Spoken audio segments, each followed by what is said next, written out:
Morning అవర్స్లో ఈ road మీద ఒక టిప్పర్కి హిట్ అయ్యి యాక్సిడెంట్ కావడం జరిగింది.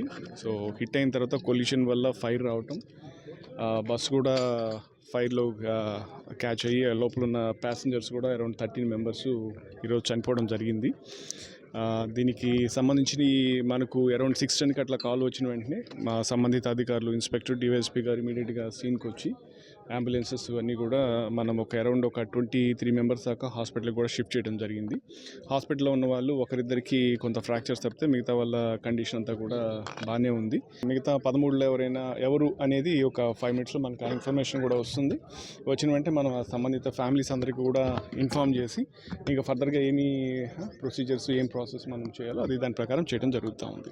టిప్పర్ డ్రైవర్ కావచ్చు, ఇక డ్రైవరు, క్లీనర్ అందరూ కలిపి 27 మంది ఉన్నారు. బస్సులో దాదాపు 35 మంది దాకా ఉన్నట్టుంది. ప్రధాన కారణం ఇంకా చూడాల్సింది, అంటే ఇప్పుడు ఉన్నదాని పరిస్థితి చూస్తే బస్సు లేన్ ఆపోజిట్ లేన్లో ఉంది.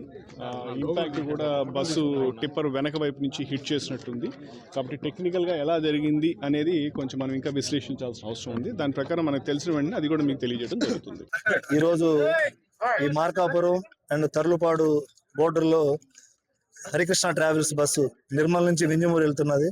అదేవిధంగా చీమకుర్తి నుంచి వచ్చిన టిప్పర్ని ఎదురెదురుగా ఢీకొనడం వల్ల ఫైర్ సంభవించి దానిలో సుమారు కొంతమంది చనిపోయినారు.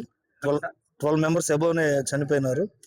దీని మిగతా వాళ్ళందరినీ కూడా హాస్పిటల్స్ పంపించడం జరిగింది. దీన్ని ట్రాఫిక్ క్లియర్ చేసి ఇక్కడ ఫైర్ ఇంజిన్, రెవెన్యూ అందరూ సహకారంతో దీన్ని ఇక్కడ రోడ్ని క్లియర్ చేసి వీళ్ళందరినీ కూడా రెస్క్యూ ఆపరేషన్ చేయడం జరుగుతుంది. సుమారు బస్సులో ఒక 40 మెంబర్స్ అనుకుంటున్నాము. ఇంకా పూర్తిగా తెలియజేయాల్సింది. ఇందాక అది మన ట్రావెల్స్ బస్సు డ్రైవరు ఇప్పుడే కొంచెం షిఫ్ట్ చేయడం జరిగింది.